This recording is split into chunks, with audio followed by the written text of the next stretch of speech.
Hola, ¿qué tal? ¿Cómo les va? Hoy vamos a hablar sobre el clima y los elementos y factores que lo determinan. ¿Y qué es el clima? El término clima alude al conjunto de condiciones atmosféricas como humedad, presión, lluvia, temperatura, vientos, entre otros, que caracterizan a una región en particular. La ciencia que se encarga de su estudio y predicción es la meteorología. Ahora bien, para seguir hablando del clima, debemos hablar sobre los elementos y factores del clima. ¿Y qué son los elementos y factores del clima? ¿Sí? Esto que podemos ver de manera gráfica. El clima tiene diferentes agentes que lo condicionan. Estos agentes son elementos y factores. Comenzando por los elementos, podemos decir que los elementos son el conjunto de componentes que caracterizan el tiempo atmosférico y que interactúan entre sí en las capas inferiores de la atmósfera llamado troposferas. Algunos de estos elementos son la temperatura, precipitación, la humedad, el viento, la presión atmosférica, la evaporación y la nubosidad.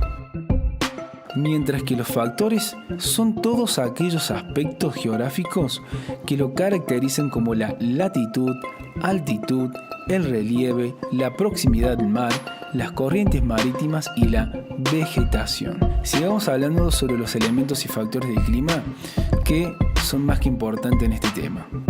Estos elementos y factores van a influenciar sobre sí mismo y esto produce un cambio en su acción, generando así la diversidad de climas en el mundo.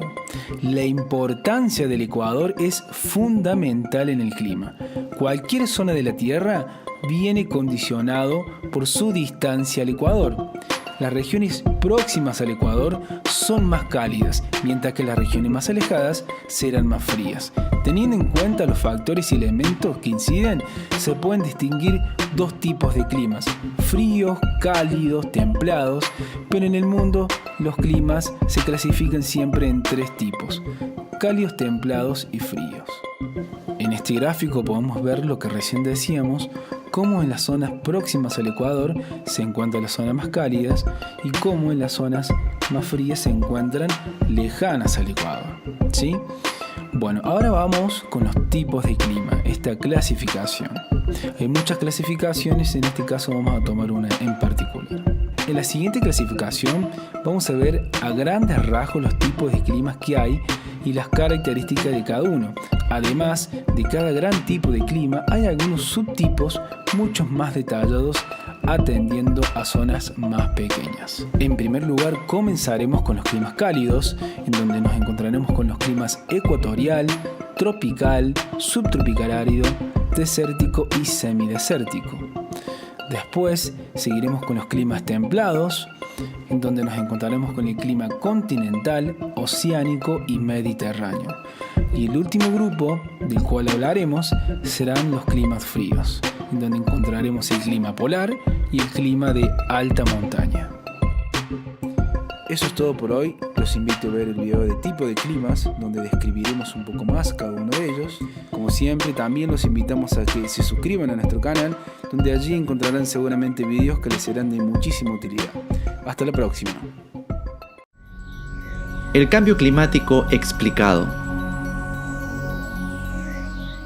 Algo le pasa a la Tierra. Durante las últimas décadas, la superficie del planeta se ha estado calentando más de lo que debería, debido a los gases del efecto invernadero. Algunos gases en la atmósfera bloquean el calor que recibimos del Sol, impidiendo que éste escape.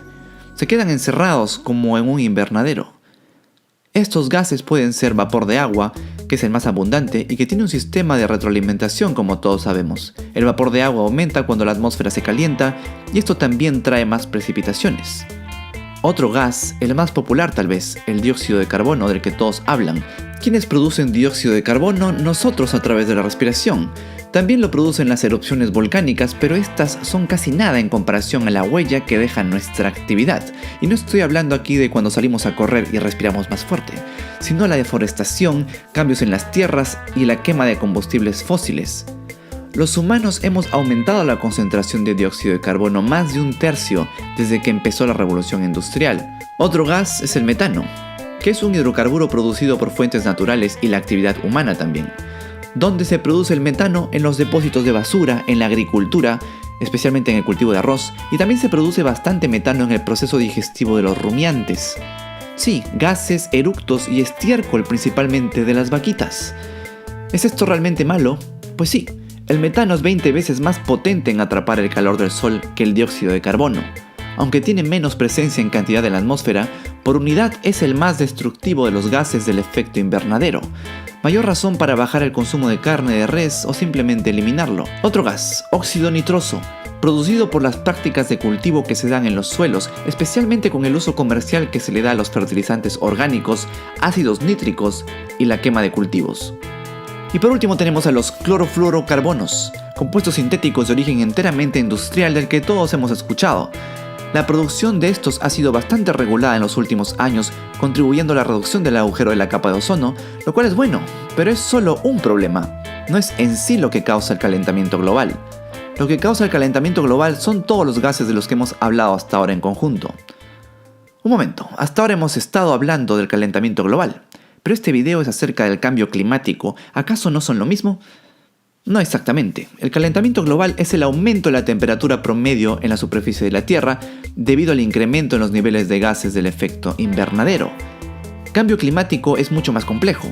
Es un cambio en el clima que se da en toda la Tierra, pero en una región específica a largo plazo y que según la evidencia ya se ha dado anteriormente varias veces durante la historia de la Tierra. Solo en los últimos 650.000 años ha habido 7 ciclos de avance y retroceso en el congelamiento de los continentes.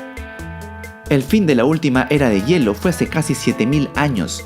La mayoría de estos cambios que pasaron son atribuidos a muy pequeñas variaciones en la órbita de la Tierra y al cambio de la energía solar que nuestro planeta recibe. Pero el cambio que estamos experimentando ahora tiene una importancia particular porque está siendo producido por nosotros, los humanos, a un ritmo sin precedentes. Este gráfico del NOAA lo dice claramente. Desde hace miles de años, en realidad cientos de miles de años, como se aprecia aquí abajo, el nivel de dióxido de carbono nunca ha pasado esta línea. En el año 1950 estuvo aquí, y aquí es donde está ahora. Tal vez este sea el gráfico al que le debamos prestar más atención. Si las emisiones de dióxido de carbono no se detienen, no estaríamos hablando de una próxima era de hielo, sino tal vez de algo mucho peor, la extinción de la mayor parte de las especies en un planeta que huela enteramente a huevos podridos. El porqué de huevos podridos lo veremos más adelante. Ese sería claro el escenario en el peor de los casos. No hay que asustarse porque no sucedería en este siglo, tal vez en el siguiente si no hacemos nada al respecto. Lo que no podemos hacer es quedarnos de brazos cruzados y negar la evidencia de que el cambio climático es real. ¿Pero cuál es esa evidencia? Una evidencia, el nivel del mar se ha elevado a 17 centímetros en el último siglo, aunque en la última década esta cantidad se ha incrementado a casi el doble. Los últimos reportes indican que el nivel del mar crece 3 milímetros cada año. Alrededor del mundo las inundaciones son cada vez más frecuentes y si esto continúa así, en unas cuantas décadas, varias ciudades costeras van a estar completamente inundadas e incluso la población de algunos países isleños como Indonesia y las Filipinas se van a quedar sin ningún suministro de agua potable y su población entera tendría que ser evacuada probablemente en este siglo. Otra evidencia, los polos y glaciares del mundo se están derritiendo. Esto pasa sin lugar a dudas y ustedes mismos lo habrán notado si hay un pico muy elevado en su localidad. Hay fotografías que muestran el cambio drástico que se ha dado en varias partes del mundo en tan solo unas décadas, lo que ha traído como consecuencia la migración de varias especies de animales. Algunos, como los osos polares, se están empezando ya a aparear con osos grizzlies, dando lugar a híbridos que ahora son llamados pislis. Otra evidencia, eventos extremos que son resultados de las altas temperaturas como las tormentas y los huracanes, que podrían hacerse mucho más grandes y mucho más destructivos. Una más, la acidificación de los océanos. Desde los inicios de la revolución industrial, la acidificación de los océanos se ha incrementado cerca del 30%. Este aumento es el resultado de nuestras emisiones de dióxido de carbono que van a la atmósfera y son absorbidas por los océanos. La cantidad de dióxido de carbono que es absorbido por la capa superior del océano está aumentando a un ritmo de 2.000 millones de toneladas por año. Esto produce una baja en el nivel del pH y varios animales, especialmente los que están abajo en la cadena alimenticia, requieren un adecuado pH para sobrevivir. Si no se da eso, esas especies estarán condenadas a una extinción masiva. Y ahora que estamos hablando de extinciones masivas, hablemos también de la cinta transportadora oceánica o circulación termohalina, de la que no se habla mucho. Este es como un sistema de circulación que los océanos tienen en el mundo y es importante por la gran participación que tiene en el flujo del calor desde las regiones tropicales hacia las polares y su influencia sobre el clima terrestre. Como ejemplo, esa es una de las razones por la que Inglaterra tiene un clima tan diferente a Canadá pese a estar en la misma latitud. Pero hay algo más que hace esta cinta transportadora. Entrega oxígeno de la superficie de la Tierra hacia las profundidades oceánicas, donde viven todos esos animales de los que casi no sabemos nada al respecto. Muy atrás en el pasado, cuando los niveles de dióxido de carbono excedieron los límites, esta cinta transportadora dejó de funcionar también. Si deja de funcionar ahora, cosas muy terribles podrían pasar. Si se da el caso, los científicos estiman que todo el clima de la Tierra cambiaría hacia algo. No están muy seguros qué tanto y cómo exactamente, pero de lo que sí están seguros es que sería catastrófico. Los océanos se convertirían en un gigantesco charco estancado. Excepto por las criaturas que vivan en la superficie, la mayor parte del océano se convertiría en un lugar extremadamente frío, oscuro y sin oxígeno. Esto originaría que las bacterias anaeróbicas, sí, esas que no necesitan oxígeno para vivir, proliferen allá abajo. Una de las particularidades de estas bacterias es que producen sulfuro de hidrógeno. Con un masivo aumento de estas, el sulfuro de hidrógeno llenaría el aire en la superficie. Y si han olido alguna vez huevos podridos, a eso huele el sulfuro de hidrógeno. Sí, la Tierra entera olería a huevos podridos. Pero el sulfuro de hidrógeno no solamente apesta, también es bastante tóxico y definitivamente exterminaría a las especies de animales que viven en las costas. Hablar de todo esto puede ser bastante deprimente, pero no sería necesario hacerlo si no hubiera tanto escepticismo al respecto y tanta desinformación. La Tierra se está calentando increíblemente, eso es un hecho. Sí, hubo investigaciones que se publicaron hace unas décadas que decían que la Tierra se estaba enfriando, pero fueron solo unas cuantas. Muchas más publicaciones se hicieron desde entonces referentes al calentamiento de la Tierra. Hoy en día, la gran mayoría de científicos concuerdan en que el planeta se está calentando más de lo que debería. Quienes no lo aceptan e invaden los medios con informaciones falsas para incitar la polémica son normalmente representantes de compañías a quienes un cambio drástico en su política de emisiones de dióxido de carbono los exterminaría. Bueno, no a ellos, sino a sus compañías. Compañías que también contribuyen con cuantiosas sumas de dinero a gobiernos y a campañas electorales. Hay bastantes intereses de por medio para que no se hagan los cambios adecuados. Además, el consumismo ha creado necesidades que no existen y mantiene a flote a estas corporaciones. Porque las fuentes de energía alternativa están ahí, han estado ahí por décadas. Algunos países ya las usan regularmente, pero quienes más deberían usarlos, China y Estados Unidos, pues son quienes emiten la mayor cantidad de gases, no hacen lo suficiente todavía. La evidencia nos dice que nuestro planeta está cambiando. Sí, siempre lo ha estado haciendo, pero esta vez todo parece indicar que nosotros lo estamos provocando. Por millones de años, la Tierra ha sido testigo de la extinción de una gran cantidad de especies. ¿Cuánto tiempo ha estado el ser humano aquí? Casi nada. Una manera de comparar nuestro tiempo aquí es extendiendo nuestros brazos. Aquí se formó la Tierra, y el ser humano está muy en el otro extremo, en la punta del dedo medio, solo en la poca uña que sobresale de tu dedo medio. Allí estamos todos desde hace poco tiempo. Esa uña va a seguir creciendo con nosotros o sin nosotros. Cuánto tiempo más queremos estar aquí está literalmente en nuestras manos.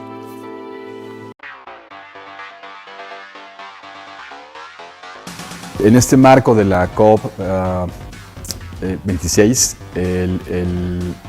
las recomendaciones que podemos darle a las personas de modo que se fueran haciendo cambios de pequeña escala a nivel planetario, pues comienzan por nosotros. Tratar de reducir nuestra huella de carbono. Por ejemplo, no depender tanto de la electricidad ni los medios electrónicos. Detener la deforestación. ¿Por qué? Porque los bosques juegan un papel muy importante para adaptarnos a cambio climático. Necesitamos una organización de qué manera podemos depositar la basura sin hacerla en los plásticos que evitan la degradación. Como individuos uno puede promover la creación de más espacios verdes dentro de nuestros mismos barrios. Tratar de comer productos que vengan de huertos, o sea, que sean vegetales, frutos y verduras y no tanto material cárnico, ¿no? Organizarnos con información fidedigna que puede partir de la academia hacia las autoridades y las autoridades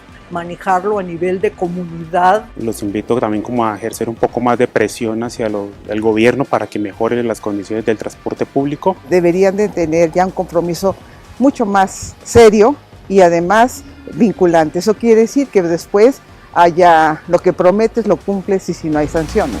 Pequeños cambios cualitativos en nuestra vida diaria que definitivamente mejorarán la vida en el planeta y sobre todo frenarán un poco este deterioro ambiental.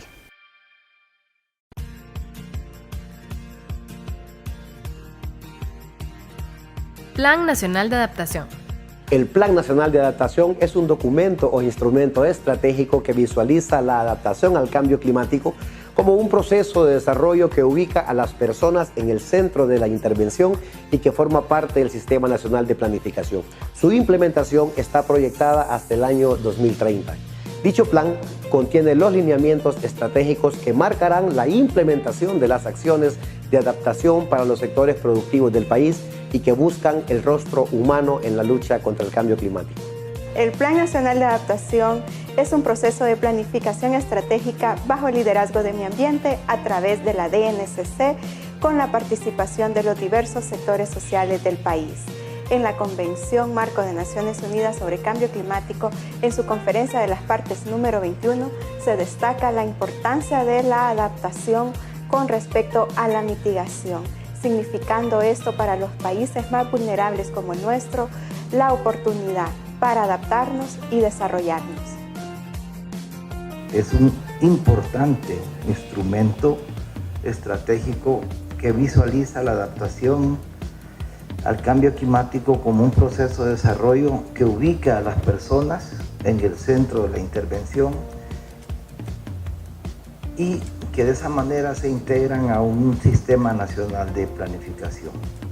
De las Naciones Unidas para el Desarrollo reconocemos los esfuerzos del Gobierno de Honduras por medio de la Secretaría de Recursos Naturales y Ambiente en tener instrumentos de planificación nacional que apoyen la implementación de la Agenda Climática Nacional, una pieza fundamental para el desarrollo del país y la localización de la Agenda 2030 en Honduras.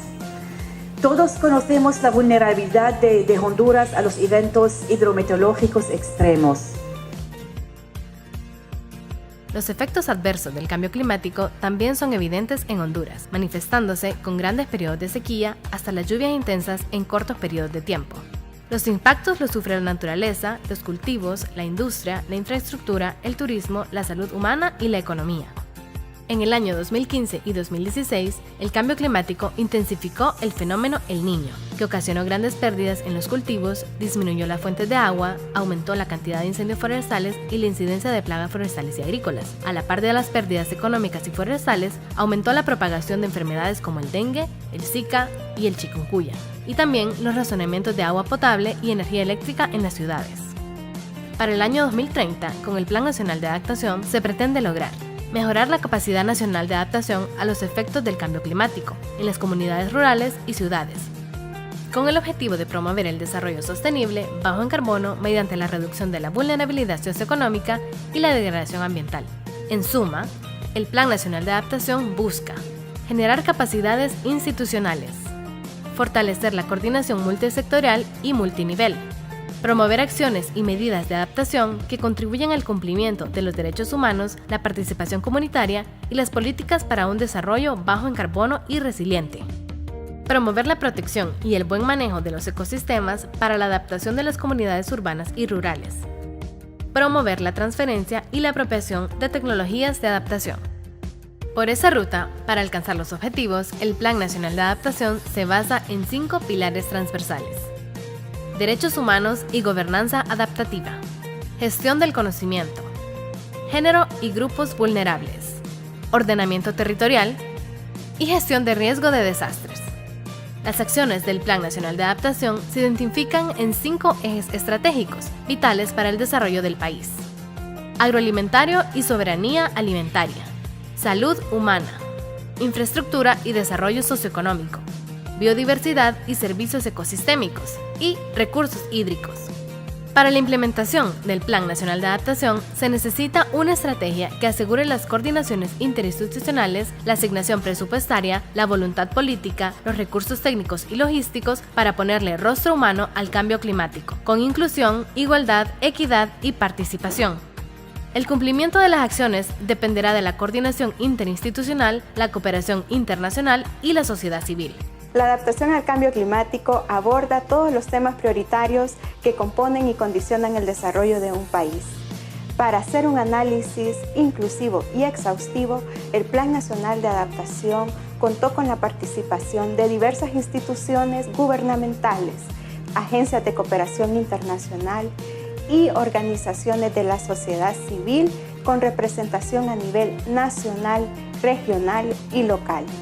Para ello, uno de los primeros pasos en la implementación del plan será velar por el fortalecimiento de las instituciones y su personal en los temas de cambio climático, investigación, observación del sistema climático nacional para tomar decisiones acertadas que promuevan el desarrollo sostenible y el bienestar general de la nación.